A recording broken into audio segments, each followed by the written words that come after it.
par le figuier et l'olivier. Sourate 95. Alors je répète, sourate 95, le figuier. Par le figuier et l'olivier, et par le mont Sinin, et par cette cité sûre, nous avons certes créé l'homme dans la forme la plus parfaite. Ensuite, nous l'avons ramené au niveau le plus bas. Sauf ceux qui croient et accomplissent les bonnes œuvres, ceux-là auront une récompense jamais ininterrompue. Après cela, qu'est-ce qui te fait traiter la rétribution de mensonge? Allah n'est-il pas le plus sage des juges? Nous avons certes créé l'homme dans la forme la plus parfaite. Donc, on l'a créé parfait. Oui. Ensuite, donc après l'avoir créé parfait, nous l'avons ramené au niveau le plus bas. Ça ne tient pas. Enfin, comment je le crée parfait et en même temps, je viens anéantir cette perfection, enfin. Mais c'est peut-être pour voir de quelle façon qu'il va réagir, de quelle façon qu'il va mener sa foi aussi. Est-ce qu'il va, comment dire, aller vers la richesse ou va continuer à aimer simple, pauvre, on peut dire. Je sais pas, peut-être. Possible, Hein, mais... ça, hein. Moi j'ai l'impression que il va tout montrer et d'un seul coup il le remet en bas. Et à toi de te débrouiller maintenant. Pour moi, c'est ça, c'est pour voir sa réaction. Non, mais ramener au niveau le plus bas, je pense que c'est un tel figuré, une façon de dire, il était parfait, donc il était à un niveau haut, puis je l'ai rendu imparfait. C'est comme si, moi, c'est comme ça que je l'interprète. Il était parfait, puis volontairement, je l'ai rendu imparfait. J'ai fait naître en lui des vices, des trucs, etc. Pour ma part, je crois que ça correspond à l'expulsion du paradis terrestre. Comment ça? Eh bien, l'homme était donc parfait au paradis, et puis il a péché, et Dieu l'a expulsé. Et là-dessus, il s'est trouvé à travailler la terre, à souffrir, etc. Oui, c'est possible, oui. Alors qu'auparavant, il était dans le bonheur. Il lui a tout donné au début, et d'un seul coup, il a tout repris. Mais n'empêche, si on reste dans cette logique, pourquoi on dit sauf ceux qui croient et accomplissent les bonnes œuvres? Parce que là, l'exemple que tu donnes, c'est celui d'Adam et Ève, où après avoir péché, on les a mis face aux conséquences de leur péché. On les a privés du jardin d'Éden, enfin, le jardin leur a dit, écoutez, maintenant, vous mangerez à la sueur de votre front, etc. Mais ici, c'est comme s'il y a certains qui ont été ramenés au niveau le plus bas, et il y a d'autres, ceux qui croient et accomplissent ces bonnes œuvres. En fait, je pense moi je pense ça se réfère plus à cette idée qui voudrait que Dieu ait prédestiné certains à l'enfer et qu'il ait prédestiné certains au paradis, quoi. Tu vois? J'ai entendu cette idée selon laquelle, en fait, chez les musulmans, en fait, depuis la création d'un être, Dieu le prédestine soit au paradis, soit à l'enfer. Et du coup, là, on nous dit clairement, ben voilà, certes, on a créé l'homme parfait. Ceux qui croient, eux, enfin, ils continuent pas à être parfaits. Ceux qui ne croient pas, ben eux, sont sur les bouches-trous. Enfin, ils sont au niveau le plus bas.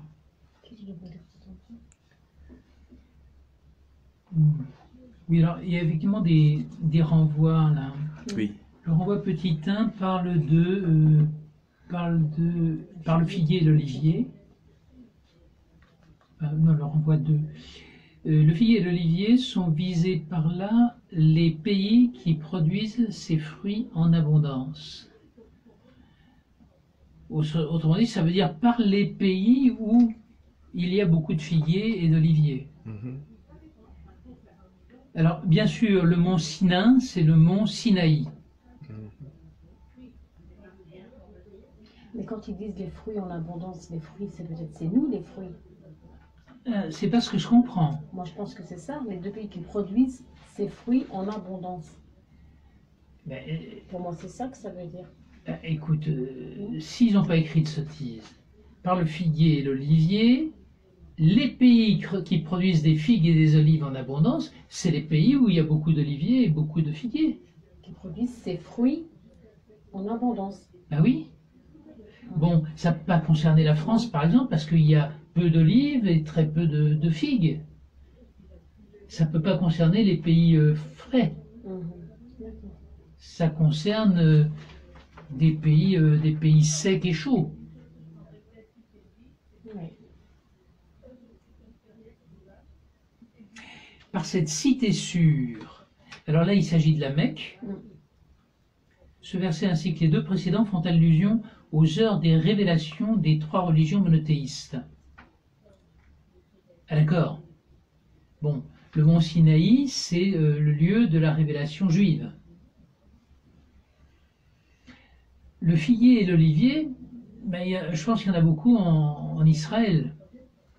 Alors ça peut être aussi le lieu de la révélation chrétienne.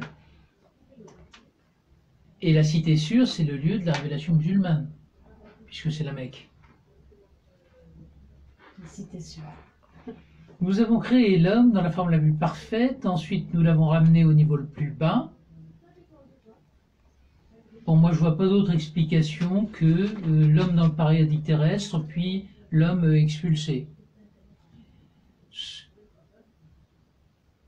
Alors, sauf ceux qui croient et accomplissent les bonnes œuvres,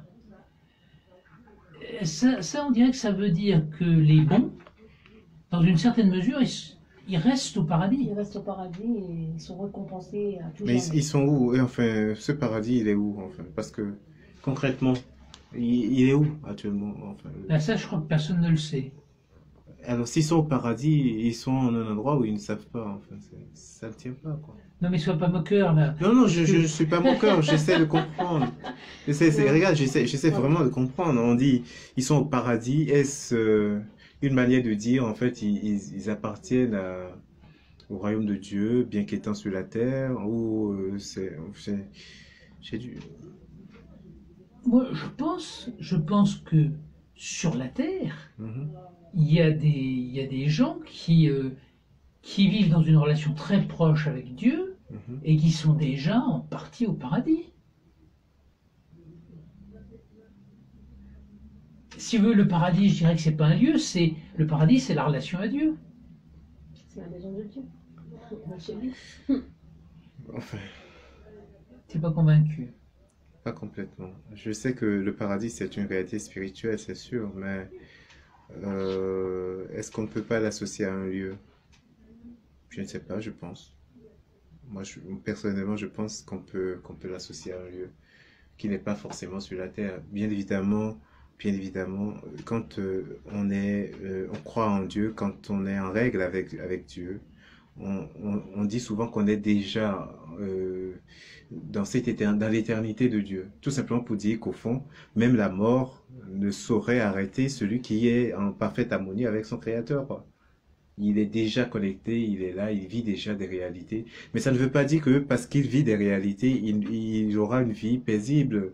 C'est pas, enfin, je ne définis pas ce paradis comme étant un univers où il n'y a plus de problèmes, etc. Il sera peut-être acculé et persécuté, etc. Et pourtant, il trouvera une certaine harmonie avec le Seigneur. Bon. Vous voyez ma difficulté? La persécution au paradis, je ne la conçois pas du tout. Non, Alors- non, le paradis ici, enfin, sur terre, quoi. C'est, quand on dit, ah, je prends un homme, un monsieur, un tel, qui est croyant, qui est en harmonie avec Dieu, qui fait tout ce que Dieu demande, ça ne lui garantit pas qu'il aura une vie paisible. Ah, ça, je suis d'accord. Il y aura peut-être des persécutions, enfin, etc. Et pourtant, dans le livre, si on lit mot pour mot, on dit on peut supposer qu'il est au paradis. Donc finalement, ce paradis, c'est pas genre tout est parfait, il y aura plus d'inquiétude, mais c'est peut-être pour dire il est déjà dans le royaume de Dieu, quoi. Il appartient déjà à Dieu, quoi. Il est déjà en relation avec Dieu. Bref. Bon, alors, verset 7, qu'est-ce qui te fait traiter la rétribution de mensonge? Là, la rétribution, ça veut dire le paradis qui est donné en récompense pour le bien qu'on a fait. Oui. Hein? Et alors il y a des gens qui disent tout ça, c'est pas vrai. Alors bien, là, bien, puisque c'est Gabriel qui dicte, il dicte la question, mais d'où tires-tu l'idée que ça serait pas vrai? Ouais. On est en train plus ou moins de me répondre là, parce que j'estime que c'est pas trop vrai. Et je pense qu'il y a aussi un autre verset qu'on a déjà étudié, qui parlait aussi de rétribution de mensonges, vous vous rappelez? C'est le... Il y avait un verset qui parlait de rétribution, ça précède ceci. Il s'agit de comprendre le sens de ce verset. Après cela, qu'est-ce qui te fait traiter la rétribution de mensonge? C'est quelle sourate déjà? Sourate 95, verset 7. D'accord. La rétribution, c'est la récompense qui est promise par Dieu à ceux qui font le bien et qui l'adorent. Mhm. Bon.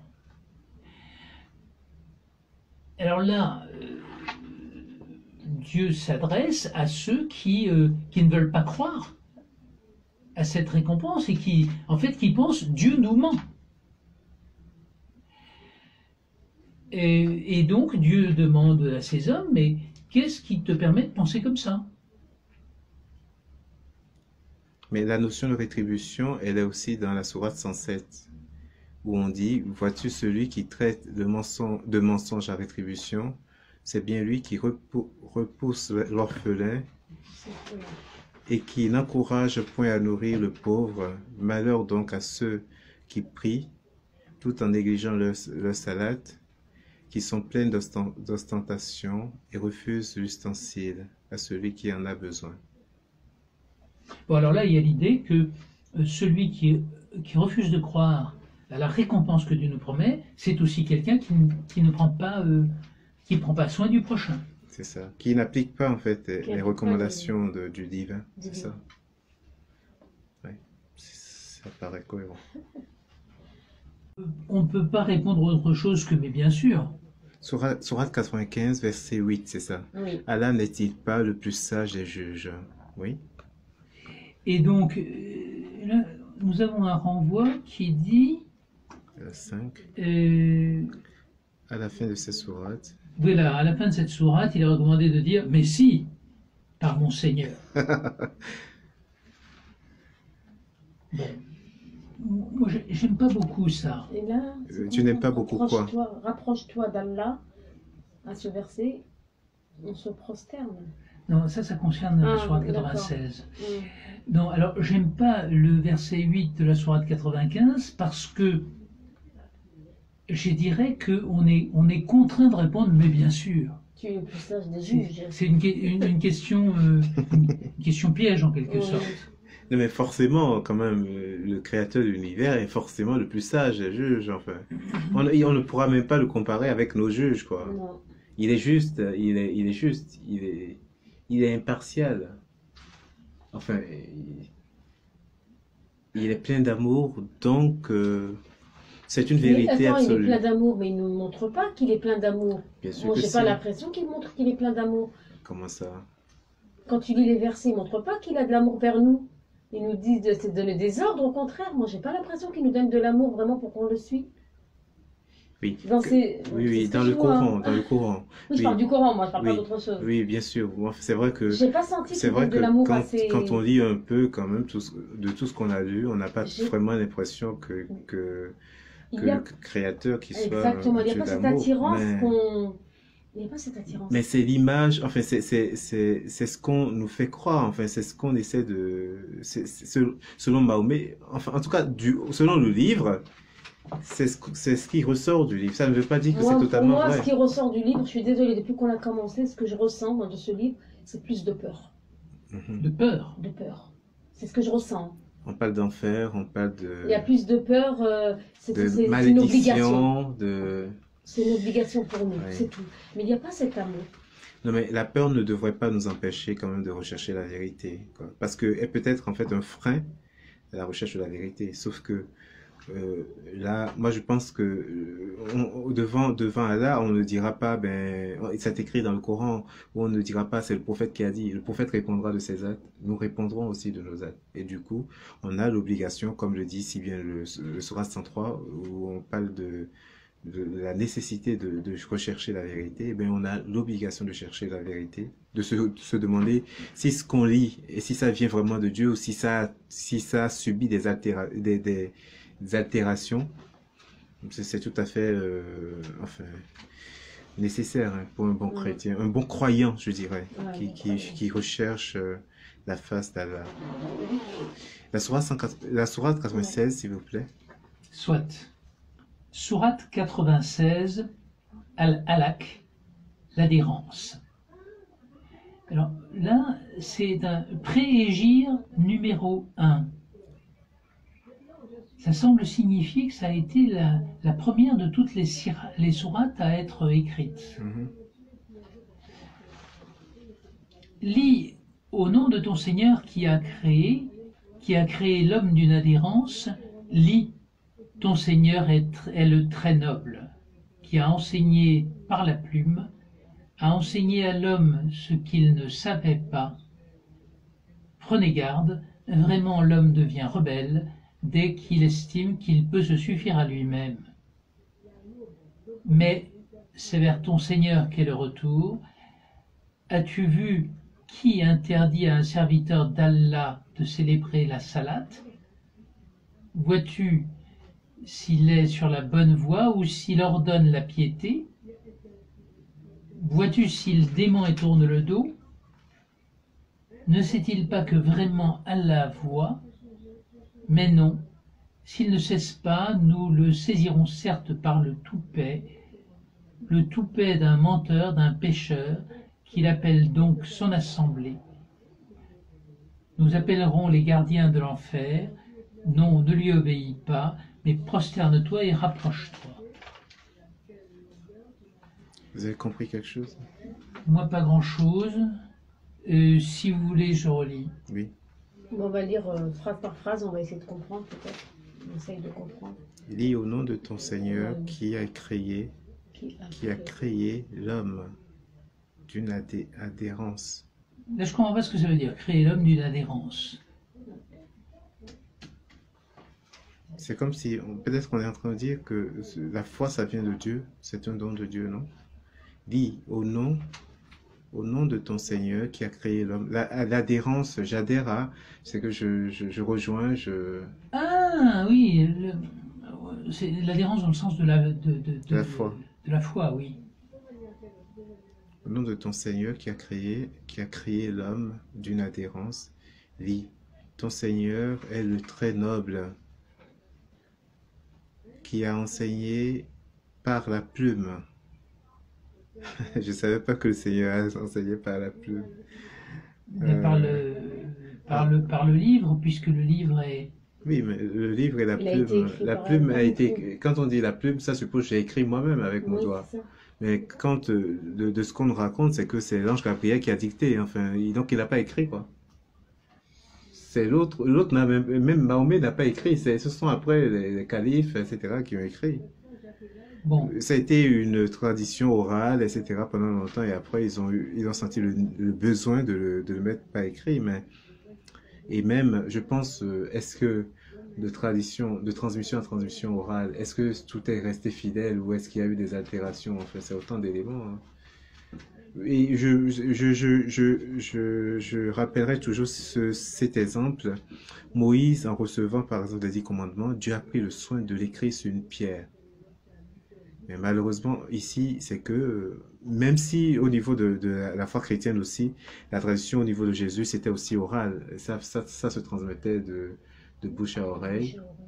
Mais il y a quand même plusieurs auteurs qui ont fait l'effort de s'approcher au mieux de la réalité des faits. Je prends Luc, par exemple, qui dit clairement au début que pour son disciple Théophile, eh bien, il a fait des recherches minutieuses pour justement lui transmettre la meilleure enseignement possible. Et voilà qu'ici, au fond, malgré le fait que la tradition était orale, avec tous les risques que ça comporte, hein, dans les erreurs qui peuvent s'y glisser, on nous dit quand même que ça a été un livre qui est descendu et il faut tout boire, il faut tout prendre en fait. On n'a pas la possibilité de remettre en question Non. une partie. Ça ne tient pas quoi. Même, non mais ça ne tient pas quoi. Ça, c'est une hypothèse pour moi qui s'effondre en fait tout seul quoi. C'est-à-dire qu'il n'a pas laissé les autres choisir pour ce livre. C'est-à-dire qu'il a Et tout même, fait et même, lui-même et même hop, quand on regarde tout ça suppose, moi je dis, la crédibilité du livre se rattache à la crédibilité de Mahomet. Et du coup, est-ce qu'il a été crédible en fait dans sa vie? Est-ce qu'il est, quand on voit tout ce qui s'est passé quoi, les guerres, etc., machin, les rivalités, le nombre de femmes, enfin, ça ne paraît pas, ça n'a pas, moi, avec tout le respect que je dois aux musulmans, bien évidemment. Je ne pense pas que Mahomet ait eu vraiment le souci de rester intègre, mais il a eu une vie de monsieur tout le monde, quoi. Monsieur, madame tout le monde. À la seule différence qu'il se disait missionné par Dieu et il transmettait des éléments, enfin des informations venant de Dieu. Je ne sais pas, c'était bien le messager de Dieu. Enfin, ça, je ne sais pas. On passe à la sourate suivante. J'ai l'impression que cette sourate ne nous dira pas grand-chose. Ah non, ça on l'avait vu celui-là. Bon, je sais plus où nous étions. Nous étions la enseigné par la plume, à enseigner à l'homme ce qu'il ne savait pas. Bon, de préférence, il vaut mieux enseigner aux gens ce qu'ils ne savent pas. Bien sûr. Prenez garde. Vraiment, l'homme devient rebelle dès qu'il estime qu'il peut se suffire à lui-même à cause de sa richesse. Ça, c'est très vrai. C'est vrai ça. Je suis d'accord. C'est vrai. Je dirais c'est le grand problème de l'Occident, quoi. L'Occident se croit se suffire et on se livre à tout, quoi. À toutes sortes de... C'est ça, on est à l'abri. On est à l'abri de la faim, à l'abri du froid, et dans une bonne mesure à l'abri de la maladie, parce que la médecine fait des prodiges. Oui, c'est ça. Et donc on croit ne plus avoir besoin de Dieu. Mais c'est vers ton Seigneur qu'est le retour. As-tu vu celui qui interdit à un serviteur d'Allah de célébrer la salate? Alors la salate, c'est la prière et les gestuels. Pas la salade, attention. Bon. Non. Alors, non, mais qui interdit aux gens de prier? Ah, un serviteur d'Allah. Vous savez que les prières, enfin, on a la fausse idée selon laquelle les chrétiens ne prient pas suffisamment. En fait, il paraîtrait que l'idée c'est combien de prières chez les musulmans? Les 5 prières, ça vient aussi des offices des heures, en fait, des chrétiens. Ah oui? Oui. Il y a pas mal de prières qui se font suivant les heures et qui ne sont pas connues. On pense que ce sont seulement les musulmans qui prient, mais c'est très faux. Et même le gestuel, les mains en l'air, courbées, etc., prosternées par terre, c'est un résumé des différentes manières de prier dans l'Ancien Testament. Moïse, par exemple, priait le front à terre, etc. Donc, ils ont rassemblé tout ça pour... je ne sais pas si c'est pour faire joli, mais quand même pour dire on est les derniers, oui, donc on résume. Prières, mais même ici, chez nous, on le fait ici, à l'aube, les prières de l'aube. Oui, c'est ce que je te dis. Oui, c'est vraiment normalement... plus grave qu'on n'a que la prière de la messe. Non, c'est très faux. C'est très faux. C'est très, très, très faux. Même si quand même il y a une grande différence, c'est que les prières des heures, c'est comme une obligation chez les musulmans, alors que chez nous, c'est beaucoup plus libre, quoi. Seuls ceux qui sont très, très proches de la foi s'adonnent à ça, mais sinon... Il y en a même qui ne savent même pas que ça existe. Bon. Alors, as-tu vu celui qui interdit à un serviteur d'Allah de célébrer la salate? Là, je pense qu'il parle de gens qui ne sont pas musulmans et qui ne veulent pas que l'islam fonctionne. Ouais. Vois-tu s'il est sur la bonne voie ou s'il ordonne la piété? Vois-tu s'il dément et tourne le dos? Ne sait-il pas que vraiment Allah voit? Mais non, s'il ne cesse pas, nous le saisirons certes par le toupet. C'est quoi le toupet? Là, je sais pas bien. Le toupet d'un menteur. Et ils n'ont pas, il n'y a pas de renvoi, c'est dommage. Qu'il appelle donc son assemblée, nous appellerons les gardiens de l'enfer. Non, ne lui obéis pas, mais prosterne-toi et rapproche-toi. Mais tu expliques ici le toupet d'un C'est- menteur et d'un... Et alors, qu'est-ce qu'on a dit pour l'explication? Alors, le toupet, dans le langage courant français, c'est, avoir du toupet, c'est De l'audace, hein? c'est de l'audace, oui, c'est... euh, moi, je sais pas, Il a le si, toupet. si j'entre dans une église torse nu, par exemple, j'ai du toupet. C'est sûr. Mais c'est le même toupet, je sais pas quoi. Ça fait doser de faire des choses. Bon.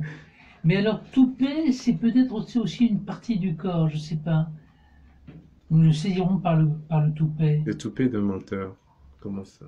Non. Enfin, Bon, enfin, d'un pécheur. Il ça n'a me pas dit parle. nous saisirons par la barbichette, mais par le toupet. Pas la babichette. Bon, Oh là là. alors, je vous propose de tourner la page. Oui, volontiers. Ah, Le toupet. ah, mais ça, c'est la... Qu'est-ce que c'est? Ah non, ce qui est en haut, c'est la suite de la sourate Oui, qui suit. Ouais, ouais. 92. Ah, Mhm. Oui. d'accord. Bon, donc sourate 93, le jour montant. Préégir numéro 11, donc à la Mecque. Par le jour montant et par la nuit quand elle couvre tout, ton Seigneur ne t'a ni abandonné ni détesté. La vie dernière t'est, certes, meilleure que la vie présente. Ton Seigneur t'accordera certes ses faveurs, et alors tu seras satisfait. Ne t'a-t-il pas trouvé orphelin? Alors il t'a accueilli. Ne t'a-t-il pas trouvé égaré? Alors il t'a guidé. Ne t'a-t-il pas trouvé pauvre? Alors il t'a enrichi. Quant à l'orphelin, donc, ne le maltraite pas. Quant au demandeur, ne le repousse pas. Et quant au bienfait de ton Seigneur, proclame-le. C'est sans commentaire. Hein. Pour moi, c'est sans commentaire. Sourate 94. À moins que tu aies quelque chose à dire par rapport à ça.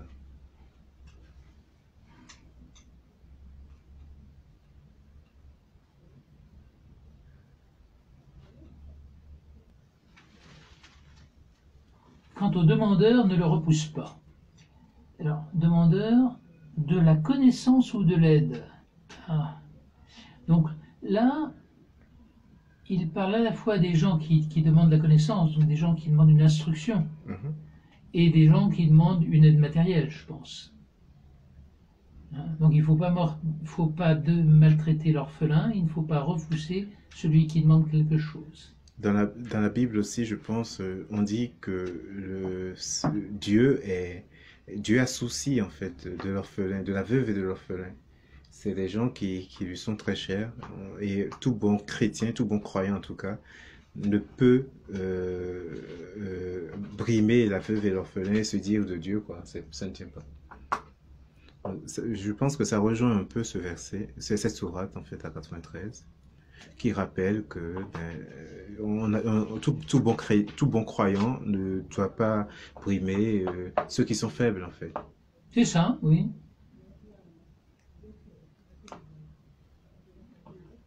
La, C'est ça. la 94 peut-être. Nous passons au 94. L'ouverture. N'avons-nous pas ouvert pour toi je reprends. Sourate 94, l'ouverture. N'avons-nous pas ouvert pour toi ta poitrine? Et ne t'avons-nous pas déchargé du fardeau qui accablait ton dos? Et exalté pour toi ta renommée? À côté de la difficulté est certes une facilité. À côté de la difficulté est certes une facilité. Encore? Quand tu te libères donc, lève-toi, et à ton Seigneur aspire. N'avons-nous pas ouvert pour toi ta poitrine? Comment ouvre-t-on une poitrine? C'est pas une opération chirurgicale, non? Non, non. On lui a ouvert la poitrine. Voilà, pour mettre de bonnes choses dans le cœur, je pense. Ils ont tout nettoyé. Et on l'a déchargé du fardeau qui accablait son dos. J'ouvre sa poitrine. Alors, je remarque que Dieu emploie encore le nous de majesté. Mhm. Hein. Apparemment, c'est habituel dans le Coran. Quand Dieu parle, il dit nous. Comme le 14. Oui. C'est bien, hein? Nous avons Mais apprécié c'est votre bien, œuvre. Et Louis XIV a dit à Molière, nous aimons votre talent. Il parle de lui-même et il dit nous. Oui, c'est C'est ça. bien, ça, c'est. Bon, Si on était tous pareils. alors, n'avons-nous pas ouvert pour toi ta poitrine? Ça veut dire, à mon avis, moi, Dieu, j'ai mis du bien dans ta poitrine. Ou j'ai enlevé ce qu'il y avait de mauvais Tout dans ce ta qui est poitrine. mauvais, ouais. Hein. Mm. Puisque oui. Alors, le fardeau qui accablait ton dos, je ne sais pas bien ce qu'est ce fardeau. Je pense que chez les chrétiens, on dit souvent le Seigneur appelle à ce qu'on se décharge sur lui. Et On il décharge dit, sur lui. oui, il dit son fardeau son joug est léger. En tout cas, il y a eu une appellation,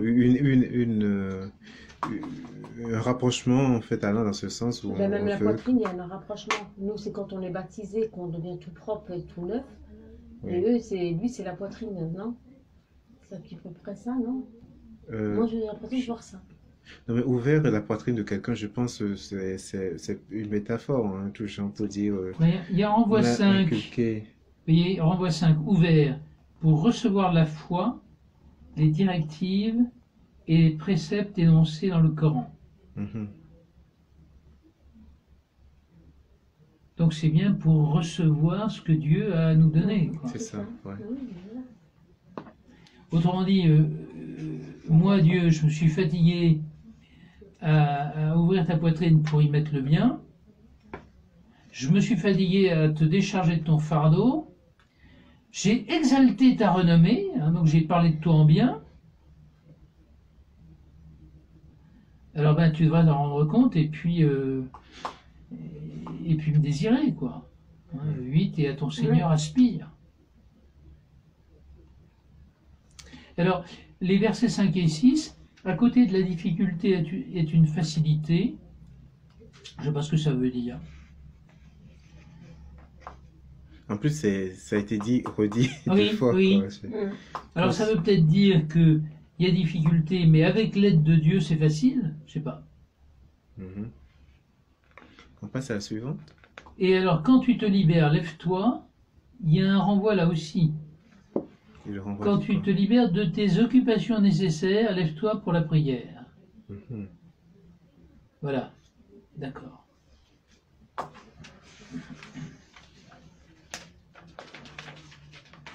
Nous passons à la sourate 91, le soleil. Par le soleil et par sa clarté, et par la lune quand elle le suit, et par le jour quand il l'éclaire, et par la nuit quand elle l'enveloppe, et par le ciel et celui qui l'a construit, et par la terre et celui qui l'a étendu, et par l'âme et celui qui l'a harmonieusement façonné, et lui a alors inspiré son immortalité de même que sa piété, a réussi certes celui qui la purifie. Il est perdu certes celui qui la corrompt. Les Tamouds, par leur transgression, ont crié au mensonge lorsque le plus misérable d'entre eux se leva pour tuer la chamelle. Le messager d'Allah leur avait dit: la chamelle d'Allah, laissez-la boire, mais ils le traitèrent de menteur et le tuèrent, et la tuèrent. Pardon. Leur Seigneur les détruisit donc pour leurs péchés et étendit son châtiment sur tous. Et Allah n'a aucune crainte des conséquences. Vous avez compris quelque chose? Ben, pas grand-chose, non. Si tu veux, il n'y a pas beaucoup de logique dans ces textes.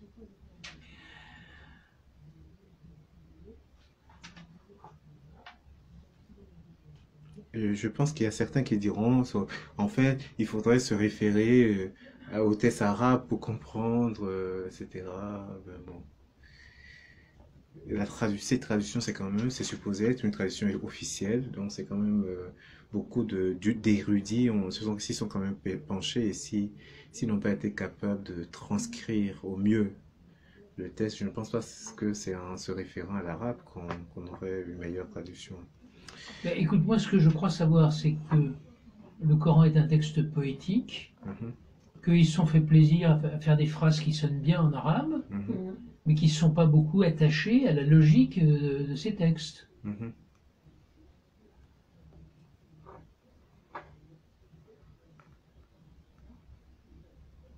On passe au suivant, peut-être. Qu'est-ce qu'elle a à voir, la chamelle, là? Pourquoi les dents, elle? Attends, alors, il doit y avoir des renvois, là. Faut tuer la chamelle. Oui, j'avais compris. Faut tuer la chamelle. Parce pour que être le au bord plus de l'eau. misérable d'entre eux se leva pour tuer la chamelle. Ben, tu vois, ils sont pas d'accord pour qu'on tue la chamelle, puisqu'on traite la personne misérable. Mais après, la 3, le renvoi 3.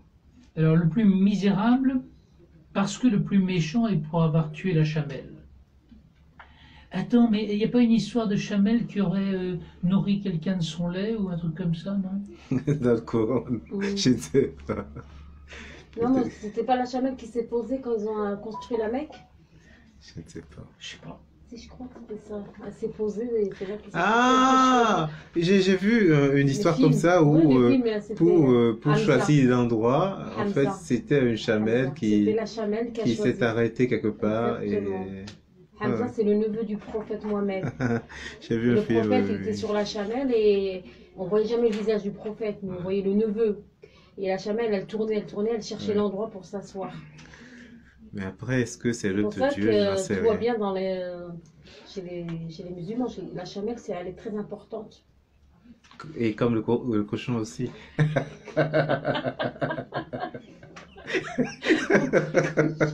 Je ne sais pas si on interdit aux musulmans de manger la chair de la chamelle.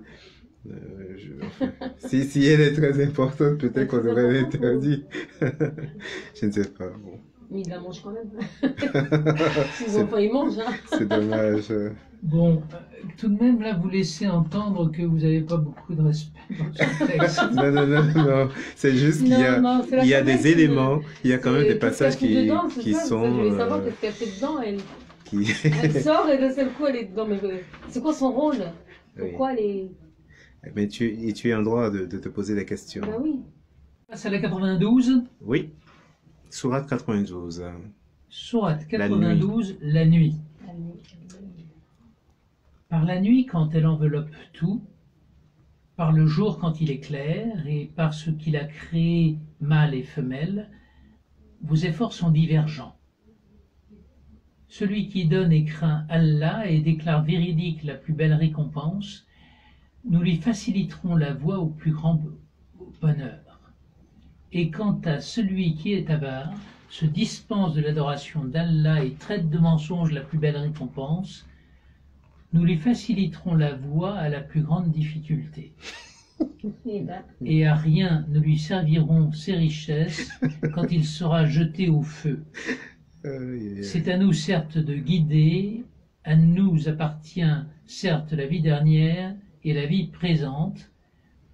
Je vous ai donc averti d'un feu qui flambe, où ne brûlera que le damné, qui dément et tourne le dos, alors qu'en sera écarté le pieux qui donne ses biens pour se purifier, et auprès de qui personne ne profite d'un bienfait intéressé, mais seulement pour la recherche de la face de son Seigneur le Très-Haut, et certes, il sera bientôt satisfait. J'ai l'impression que cette sourate, elle légitime en fait la persécution. Je t'écoute parce que je n'ai pas compris grand-chose. Enfin, on dit, on rendra la vie dure à celui qui ne serait pas croyant ou j'ai mal... Celui qui est très riche, ou j'ai mal compris, en fait. Qui est radin. C'est ce que j'ai cru lire. Hein. Nous lui faciliterons la voie à la plus grande difficulté. Donc, on va lui pourrir la vie, quoi. Quelle ligne? Et 10, 10? Voilà. oui. Avoir la plus grande difficulté. Et à rien ne lui serions ses richesses quand il sera jeté au feu. C'est à nous celle de quitter. Donc, c'est comme si on est en train de dire Dieu, au fond, il pourrit la vie de ce qu'il veut et il facilite la vie de qui il veut, quoi. Il doit bien s'amuser, hein. Je peux dire, on est des pions, là. Ça doit le faire rire en Donc haut, Dieu, là. Dieu il est en haut, il a créé sa création, on est là en bas, on est rebelle, on fait ce qu'on veut. Et regarde, quand Et lui, il est là. Oh, quand il en attrape, il lui pourrit la vie. ça doit le faire rire. Non, mais si c'est vrai ce verset, enfin cette sourate, ça suppose que ceux qui sont fidèles à Dieu ne souffriront jamais, il n'y aura jamais le martyr, quoi. Ouais. Ce qui est faux. Il y a des gens qui justement souffrent à cause de leur foi, enfin de leur appartenance aussi bien musulman que chrétien. Hein, Mais peut-être quand il dit qu'ils ne souffriront jamais, peut-être c'est pas dans ce monde-là, dans l'autre monde. Il Ah parle non, peut-être de l'autre mais monde. on dit, là le texte ne précise pas qu'il s'agit de Il y en a l'autre monde. qui suivent vraiment à la lettre et ils souffrent quand même. Hein. Oui, mais le texte ne précise pas qu'il s'agit d'un autre monde. Hein. C'est comme si, genre, Dieu, il est là, il est l'auteur de nos souffrances, de nos misères.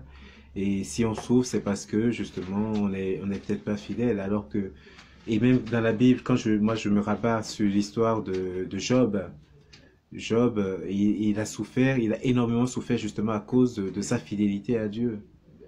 Il a été mis à l'épreuve justement parce que Satan trouvait qu'il était fidèle. Satan est venu se présenter devant Dieu lui disant, oh, crée-lui des problèmes, enfin, non, autorise-moi à lui créer des problèmes, tu verras qu'il te reniera. Et l'histoire est partie de là. Mais ici, c'est pas vraiment ce qu'on nous dit, quoi. C'est Jean, Dieu lui-même qui joue ces deux rôles. C'est comme si en Dieu, il y a le mauvais, il y a le bon, quoi. C'est une conséquence terrible. Hein. Mais c'est comme si en lui, il y a le mauvais, il y a le bon.